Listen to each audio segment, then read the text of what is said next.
Big hole that I often see that parents of kids with ADHD find themselves in is they'll go and they'll get the ADHD diagnosis, and the doctor, the neuropsych, whoever it is who provides that diagnosis, provides little to no information on these behaviors that they may experience in the home.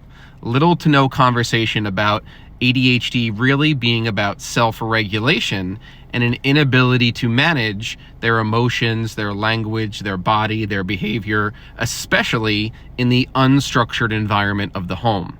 So what these doctors tend to do is focus on medication and send them to simple cognitive behavioral therapy or talk therapy or a social skills group, which we all know now are no longer recommendations for ADHD and executive functioning. Or they'll just say, go get an IEP, go get a 504, and they're really not prepared for what they're most likely going to experience and probably have already experienced in the home. So they now have this diagnosis with a heavy focus on attention, hyperactivity, inattentiveness, and they're left dealing with these big emotions and big behaviors in the home. And these parents are left wondering, why is my child so angry all the time? Why does he say such hurtful things to me? Why is he attacking the sibling? Why does he only want to do the same thing every single day? Why does he get so easily dysregulated by homework and screens and chores and any basic verbal directive? Why do the typical pieces of language and words of encouragement and verbal directives simply not work with my child?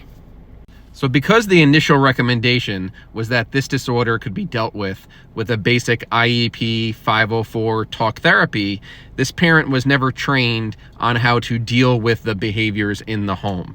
So parents use their natural instincts, and they use lots of language and lots of verbal directives, and they are constantly getting stuck in the argument vortex, hours of arguing every single day.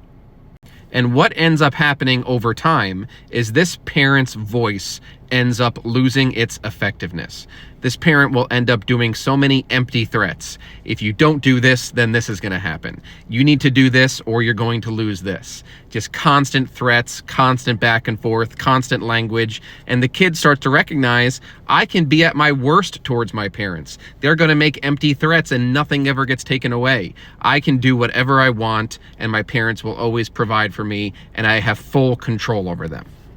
This is why it's so important for parents of kids with ADHD to have a community, have a safety net, have other people that can hold the child accountable. Whether it's a neighbor, a relative, a coach, find someone else.